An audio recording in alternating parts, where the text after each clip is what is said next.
বিসমিল্লাহির রহমানির রহিম।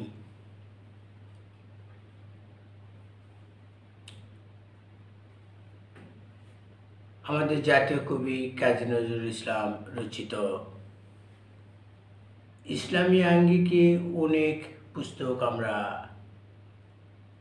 জানতে পারি আছে। তার অনেক কবিতা ইসলামী ভক্তিমূলক, ইসলামী ঐতিহাসিক,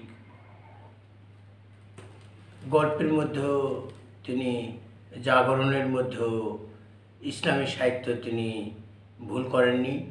এখানে তার জিঞ্জির কাব্যগ্রন্থের মধ্যে যে খালেদ কবিতা স্থান পেয়েছে, এখানে হজরত মুহাম্মদ সাল্লাল্লাহু আলাইহি সাল্লাম জীবিত অবস্থায় চারজন তার বন্ধু বা ইয়ার আরবি শব্দ,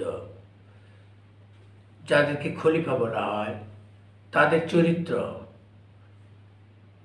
চরিত্র সম্পর্কে বর্ণনা করেছেন হযরত ওমর রাদিয়াল্লাহু তাআলা আনহুর যে আজান কবিতা, যেটাকে আজান নামেও খ্যাত এবং ওমর ফারুক নামে কবিতা আছে। সেই কবিতা আমরা অধিকাংশ শিক্ষিত মানুষই জানি যে তিমির রাত্রি এশার আজান শুনি দূর মসজিদে, প্রিয়হারাকার কান্নার মতো এ বুকে আসিয়া বিধি, আমিরুল মোমেনিন তোমার স্মৃতি যে আজানের ধ্বনি জানে না মুয়াজ্জিম। এখানে হিন্দু লেখকদের আজান কবিতা আছে, মুসলমানদের মধ্যে কায়কুবাদ সাহেব আজান নামে কবিতা লিখেছেন। আর কাজী নজরুল ইসলাম যে কবিতা লিখেছেন, যতদূর পর্যন্ত সিলেবাসভুক্ত আছে তার পরের অংশটুকু আরও চমৎকার। এখানে হযরত ওমর রাদিয়াল্লাহু তাআলা আনহু জেরুজালেম গিয়েছিল, সেখানে সন্ধিপত্রে স্বাক্ষর করার জন্য যুদ্ধ বিরতির ব্যাপার নিয়ে। তা সেই কাহিনীটা ওখানে শেষ যাত্রা ওখানে তুলে ধরা হয়নি। ওই কবিতাগুলোতে সিলেবাসভুক্ত কবিতাগুলোকে আংশিক করা হয়েছে। এখানে আসিলে প্যালেস্টাইন পাড়ায় দুস্তর মরুভূমি, ভিড়ত তখন উঠের উপরে, রশি ধরে চলো তুমি, জর্ডান নদী হও যবে পার, শত্রুরা কহে হাকি, যার নামে কাঁপে অর্ধ পৃথিবী, এই সে অমর নাকি। খুলিল রুদ্ধ দুর্গ দুয়ার, শত্রুরা সম্ভ্রমে, কহিল খলিফা আসেনি, এসেছে মানুষ জেরুজালেমে। সন্ধিপত্রে স্বাক্ষর করি শত্রু গির্জা ঘরে, কহিল বাহিরে যাইতে হবে এবার নামাজ তরে। কহে পুরোহিত আমাদের এই আঙিনায় গির্জায়, পড়িলে নামাজ কি হবে না কবুল আল্লাহর দরগায়। হাসিয়া কহেন তার তরে নহে, আমি যদি হেথা আজ নামাজ আদায় করি তবে কাল অন্ধ লোক সমাজ ভাবিবে খলিফা করেছে ইশারা, হেথায় নামাজ পড়ি, আজ হতে মোরা এই গির্জারে যেন মসজিদ করি।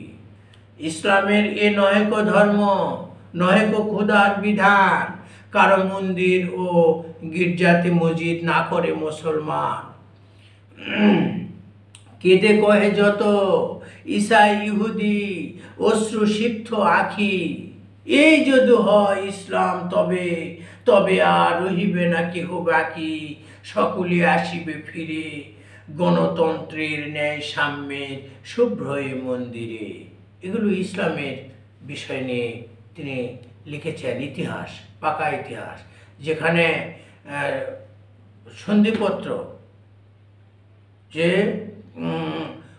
অর্ধ পৃথিবী করেছ শাসন, ধুলার তক্তে বসি, খেজুর পাতার প্রাসাদ তোমার বারে বারে গেছে খুশি।